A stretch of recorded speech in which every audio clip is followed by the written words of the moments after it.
What is up, y'all? We are live with our first Azure video. We are doing a 30-day DevOps challenge where, at least for right now, once a week, I will be personally dropping a video where we are using Azure resources to create some cool things using the NBA, NCAA, or soccer. Really, it's just become a sports kind of challenge.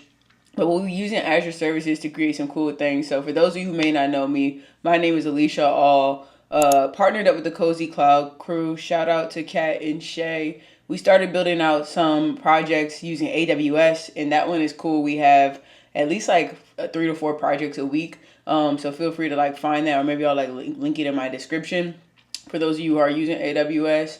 But this one is for Azure. And if you haven't caught the memo, and it's the month of February right now, in the month of March, we are going to be giving away 50 free vouchers for Azure certifications, and I'm personally going to be studying with you guys at least once a week in March. So we're all going to shoot to get certified at the end of March. So super exciting stuff.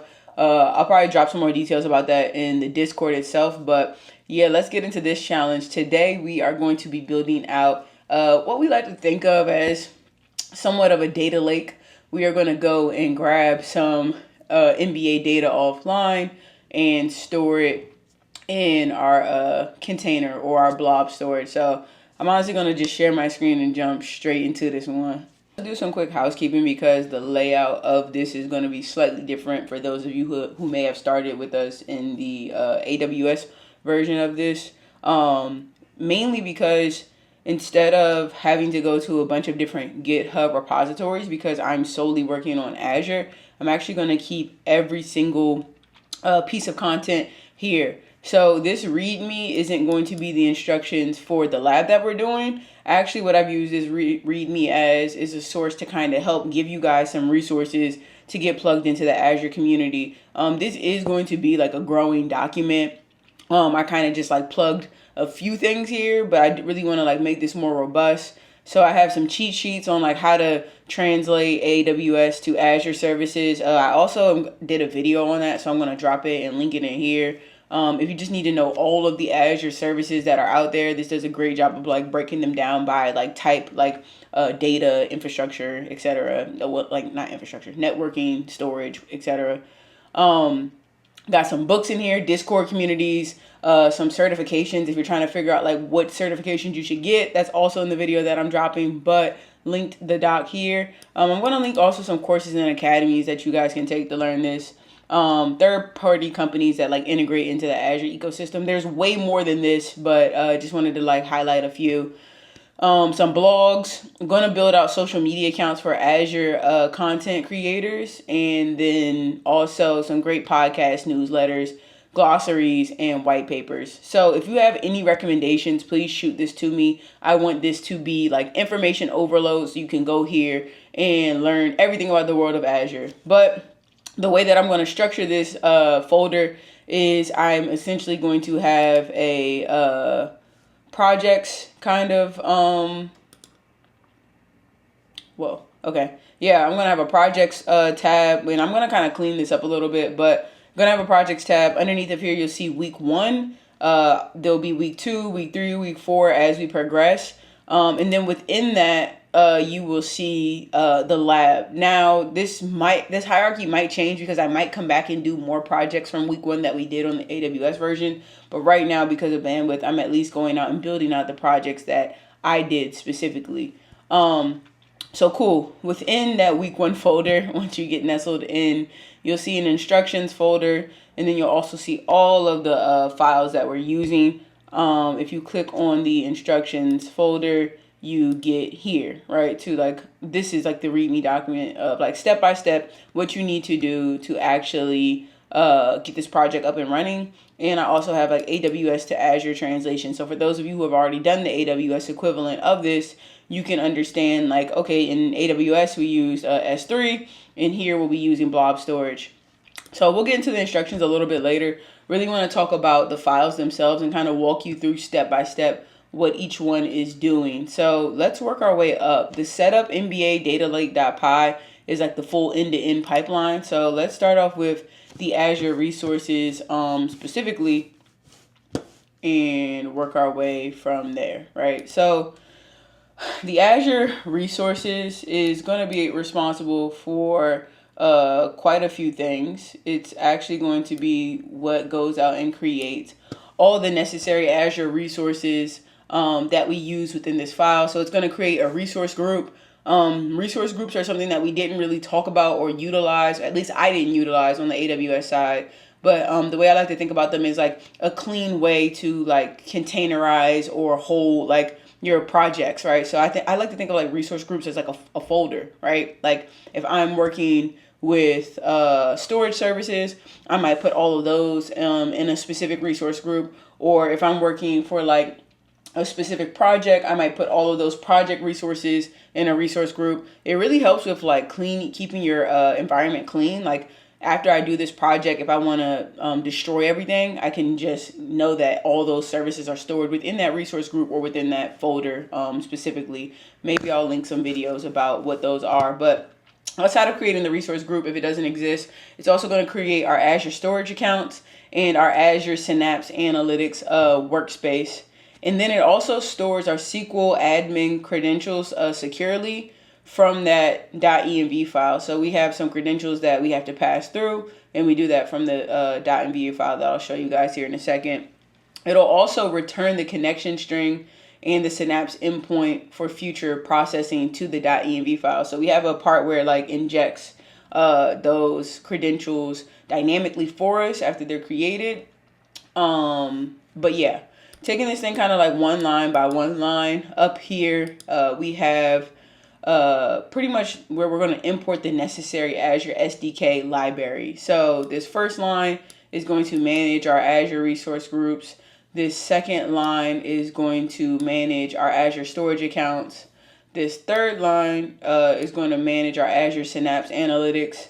This fourth line is going to handle any of our Azure authentication. This fifth line right here is going to load environment variables from the .env file. And then the import OS is an OS module to interact with those environment variables, right? So this right here is where we actually go and load the environment variables from that file.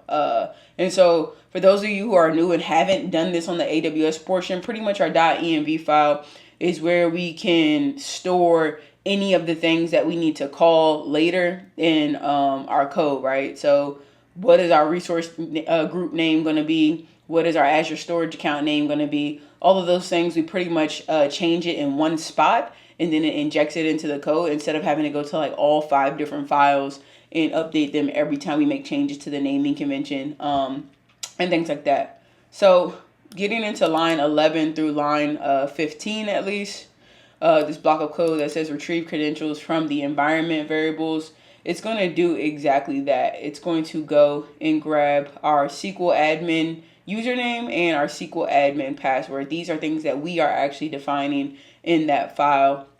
And then it's going to ensure, right, if the if not and raise, what this part is going to do is it's going to ensure that the SQL credentials are set before we actually do processing. And then if not, it will print out this error message for us. I can never say error properly.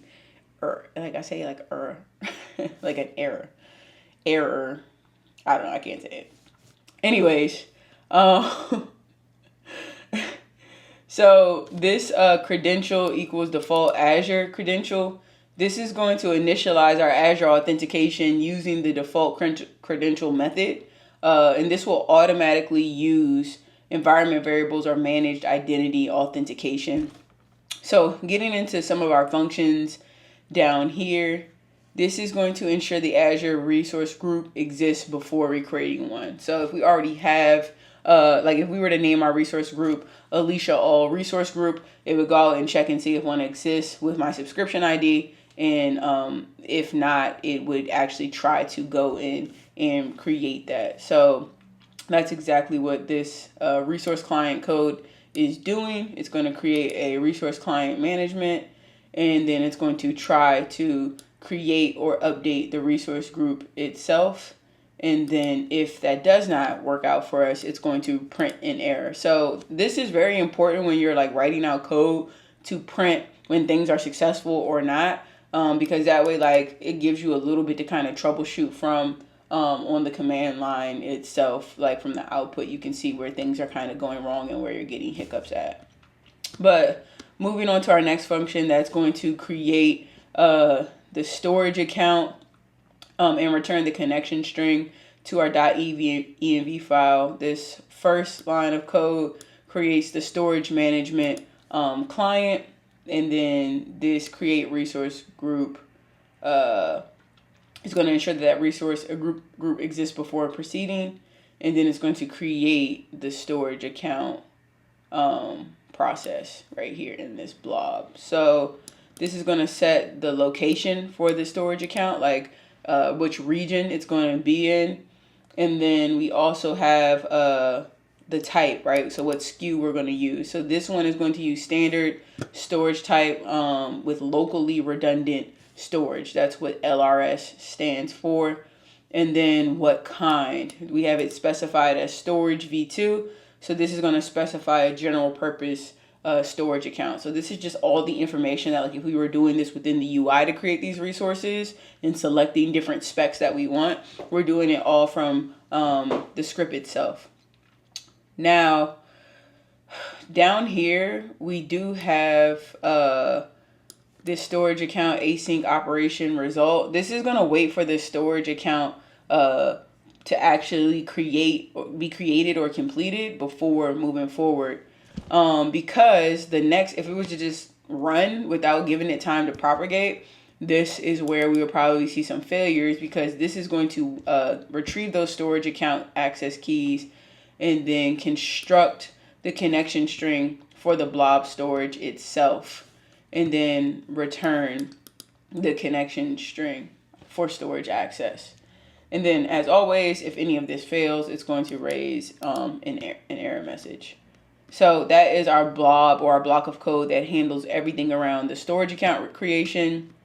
The next piece of code that we step into is creating our Azure Synapse Analytics workspace and return the SQL endpoint. Maybe I will update this code with more comments so that way you guys can follow along. Just give me some time because I have some things in the backlog that I have to address. But anyways, the first thing we see here on line 66, Synapse _ client. This is going to create a Synapse management client. And as always, going to ensure that that resource group exists before proceeding. Now, when we get into the block of code of what we actually want it to do, this is where we define the required parameters for the Azure Synapse workspace creation. So once again, location, which region the workspace is created in. This identity part is going to enable system assigned identity. This default data lake storage, account URL, and file system. The account URL is going to be a link to the storage account itself.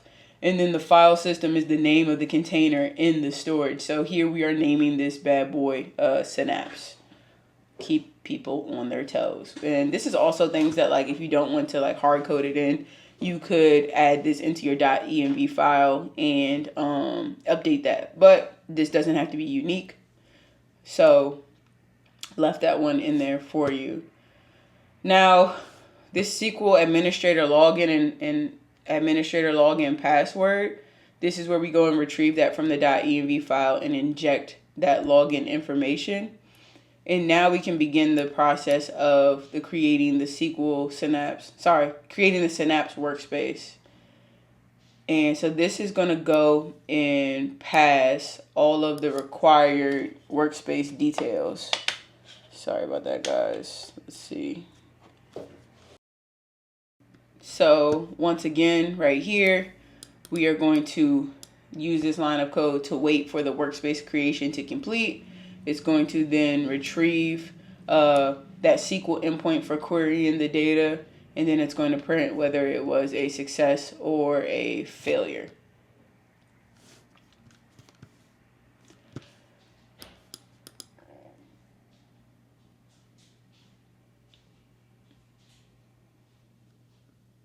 Okay, cool. So moving along, so that's all about like the resources creation piece of it. So broken out. So if you want to do anything with creating more resources, you can add those there into that file itself. Now moving along to the data operations .py file. This data operations.py file is going to fetch the NBA player data and the game stats from that sports data API. And then it's going to format the JSON data into line delimited. And then it's going to upload the process data into an Azure Blob storage. So up here we have blocks of code where we import all of the necessary libraries. A lot of them are kind of straightforward. This one is used to interact with Blob storage. This one is used for handling the JSON data. This one is used to make the API calls to fetch that NBA data. And then we have used these two before. One is going to load the environment variables from the .env file, and then the OS module is going to interact with the environment variables. So that is where we load all of this stuff in. And we jump straight into our loop where at first we define the fetch NBA data functions. Now this is where we're going to go and retrieve the API key in the endpoint from the environment variables file. And then from there, we're going to use this part to define the request headers with the API key. So for those of you who have never worked with APIs, sorry, I know I explained this on the AWS side, but I'm realizing that there are people who are going to go through this for the first time. APIs are essentially like a way that two entities could talk to each other. So I am a company that houses some data, and I understand that there are other companies who want to see and use that data. I would use an API as like an endpoint or a destination where someone could go to and say, hey, this is where you can get this data. So I'll probably attach a video that breaks like APIs more in depth, but essentially like this is our way of saying, hey, let's go to this endpoint, let's go to this destination and get the data that we're interested in. And the way that we do that is by, in this line right here, right, making an HTTP GET request to the NBA API. So a lot of the times when you start building these things out on your own, you'll use something like Postman to go and get the data and see how it's structured, and then you can kind of build out a solution around that once you see kind of what what the data is returning. But this right here is going to raise an error if the API response code status is not 200. 200 means that it was a success. And then, of course, print an error message if it fails. Now, after it goes out and gets the data, right, we need to store that data somewhere. So this line of code is where we're actually going to go and create a Blob service client using the provided Azure storage connection string that we have. We're going to name our container NBA Data Lake. And then we're also going to give it a path to the file inside the container. So raw data / NBA _ player _ data.json.l is going to be the name of this file and where it is stored specifically. Now, next up, we have this line of code right here, line delimited on line 29. And this is going to be where we convert the list of JSON objects into line delimited JSON or JSON-L format. So that is not a mistake or an error if you see that. The reason why we converted it to line delimited is when we were doing the AWS project, we had to structure the data properly for our queries to work. And last but not least, upload to Blob storage. So this Blob client equals container client file. This is going to get a reference to the specific Blob file in the container.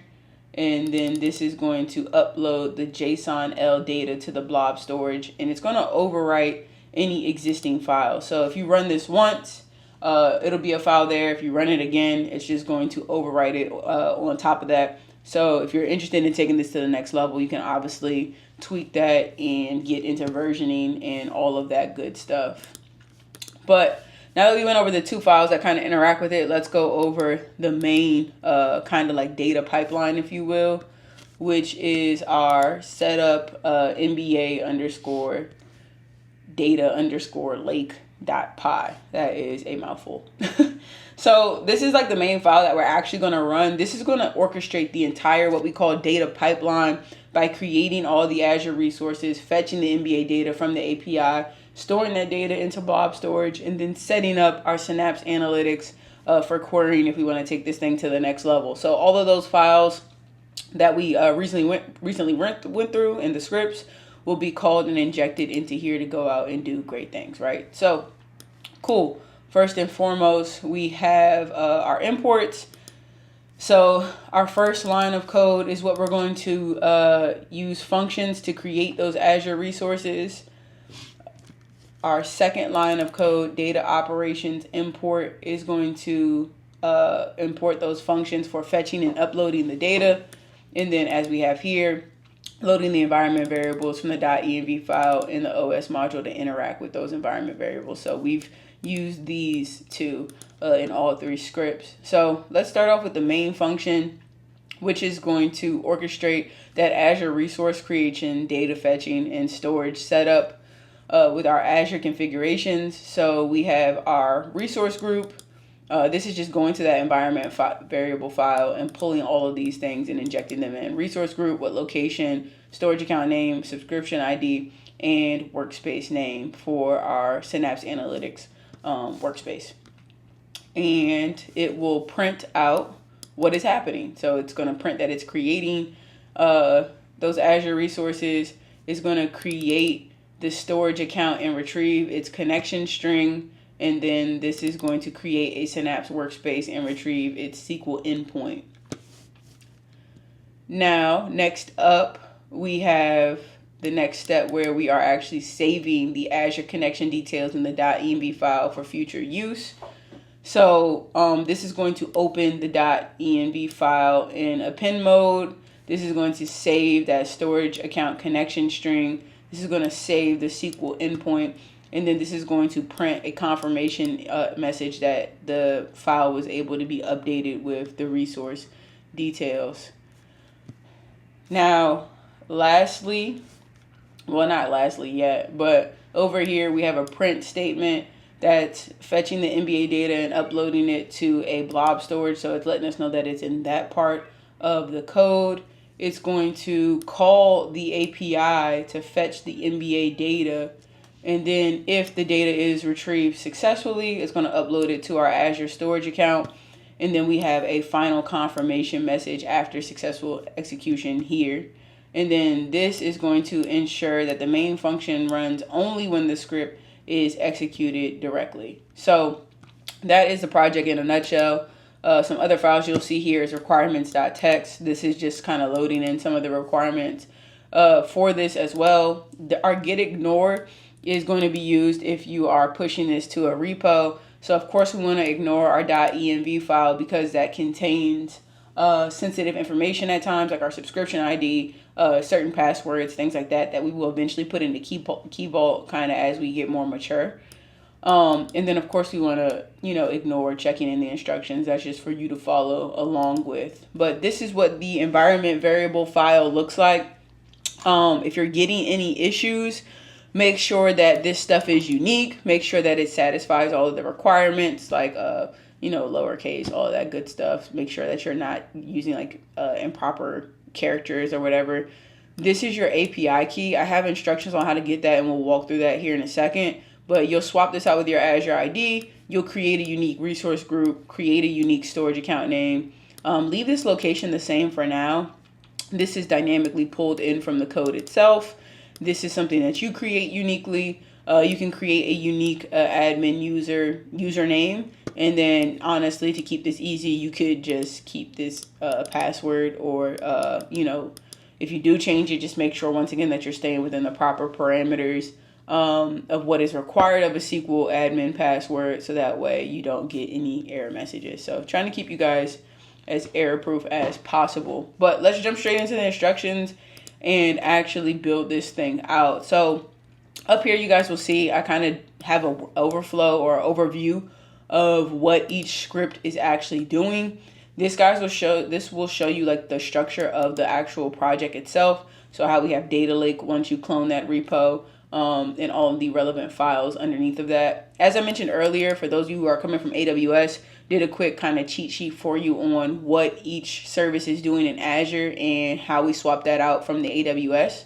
But getting into our prereqs, the first thing you're going to want to do to make this project work is go to set up a sportsdata.io account. You do have to create a free trial kind of account to get access to this, and then it will show you your API key that you can use. For those of you who are new into Azure and have never set up a subscription or an account, there is an opportunity for you to get a $200 credit that you can leverage. And there are a bunch of free services that you can actually use throughout the duration of your year that should allow you to do a lot of these projects. You just have to do some digging and ensure that you're using like the free version of it. There's also some opportunities for students and startups. The students one, I don't think was really any different or better. I think it was like $100. So I think the first one that's open to the public is probably better, but maybe you could have opportunity to get 2 credits. I don't know. Maybe you could use this one with a personal email and then use this one with a school email, and then there you go. And then also, I just wanted to highlight that there is money out there for startups. So if you are a startup in the cloud, I believe you can get close to like $100,000. Don't quote me from that, but click the link for more details on that one. But just wanted to let you know how you guys could get credits.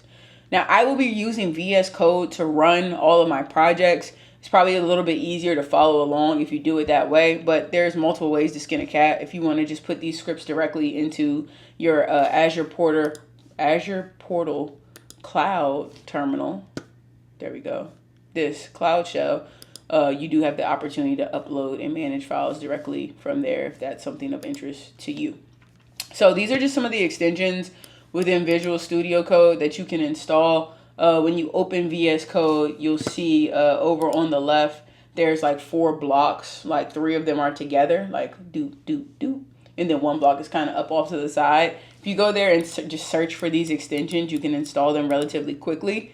I know a lot of you all are interested in Azure and doing different things. So this is just a comprehensive list of all of the Visual Studio Code extensions for Azure specifically. And it does a great job of breaking it down, like based on what your role or interest is, what extensions you can install to kind of like take things to the next level. But this is just a way that you can authenticate locally and start to work with your Azure resources.